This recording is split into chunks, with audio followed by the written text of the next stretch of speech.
தமிழக வெற்றி கழகத்தினுடைய தலைவர் நேற்றைய முன்தினம் ஆடியோ வெளியிடுவதற்காக மலேசியா சென்றிருந்தார்.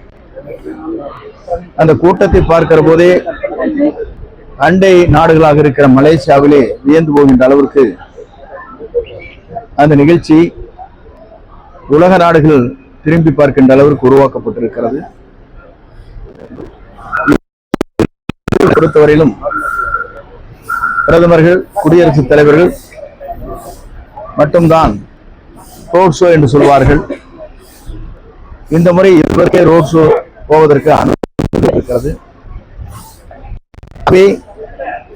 அவருடைய வரலாற்று நாயகனாக இன்றைக்கு தமிழகத்திலே பவனி வந்து கொண்டிருக்கிறார்கள். குறிப்பாக தமிழகத்தை ஆள்வதற்கு அவருடைய தலைமை வேண்டும் என்ற முறைகளாக இருந்தாலும் சரி, இளவயதிலே இருக்கின்ற 18 வயதிலிருந்து 35 வயதிலும் இருக்கின்ற அத்தனை பேரும் ஒருமனதாக குரல் கொடுத்துக் கொண்டிருக்கிற காட்சி நாங்கள் காணுகிறோம். பல்வேறு நிகழ்ச்சிக்கு நான் செல்கிற போது ஆர்ப்பரித்து வருகிற கூட்டம், அலைமோதுகிற கூட்டம் 1972 புரட்சி தலைவரை பார்த்ததை போல, அதற்கு பிறகு 88 புரட்சி தலைவர் அம்மாவை காணுவதை போல இன்று ஒரு மாற்றம் உருவாகி இருக்கிறது. இந்த மாற்றம் எதிர்காலத்தில்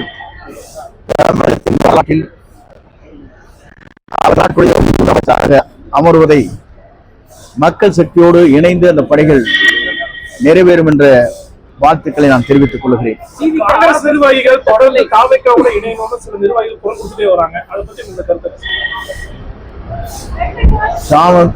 காங்கிரஸ் கட்சியுடைய நிர்வாகிகள் பல இடங்களில் இந்த கருத்துக்கள் பரிமாறப்பட்டு வருகிறது. இதுவரையிலும் இந்த கருத்துக்களை பொறுத்தவரையிலும் என்னை போன்றவுடைய கவனத்திற்கு கொண்டு வரப்படவில்லை.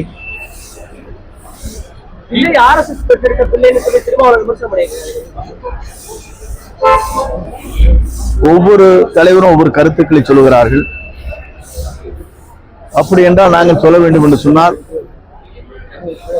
இலங்கை தமிழருக்கு குரல் கொடுத்த சீமான் அங்கே விருந்து உண்டு விட்டு பரிசு பொருளை வாங்கி வந்த காலம் இருக்கிறது, மறந்துவிடக்கூடாது.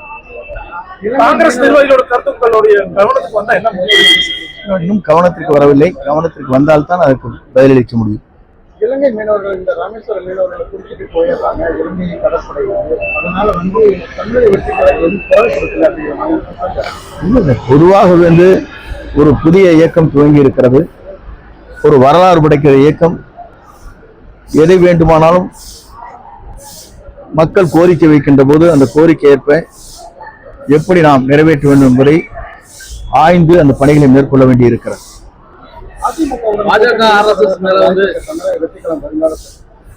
பொறுத்திருந்து பாருங்கள்.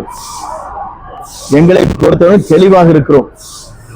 இவரை முதலமைச்சராக ஏற்றுக்கொள்கின்றவர் மட்டும்தான் நம்முடைய கூட்டணி இணைய முடியும். பாஜக RSS மேல எந்த விமர்சனங்களும் தாவேக்கா வைக்கிறது இல்ல, ஒதுங்கி அமைதியா இருக்காங்க. திருமாவளவன் கருத்து வேறு.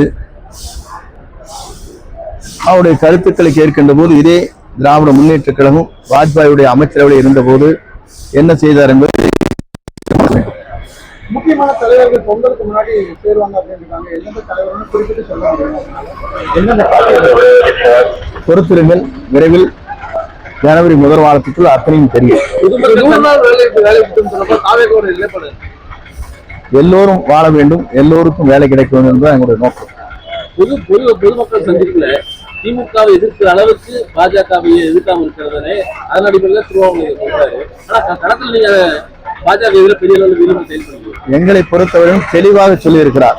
நாங்கள் தெளிவாக புரிந்து கொள்ள வேண்டும். ஈரோடு பொதுக்கூட்டத்திலே பேசுகிற போது 2 கருத்துக்கள் பரிமாறப்பட்டது. அங்கே இருக்கிற லட்சக்கணக்கான மக்களும் அதற்கு கோஷம் அளித்தார்கள். கொள்கை ரீதியாக நாங்கள் எதிர்க்கிறோம். யாரை அப்படின்னு கேட்டார். சொன்னாங்களே இல்லையா? தெளிவாக மக்கள் சொன்னார்கள். மக்கள் உணர்வைத்தான் அவர் பிரதிபலிக்கிறார்.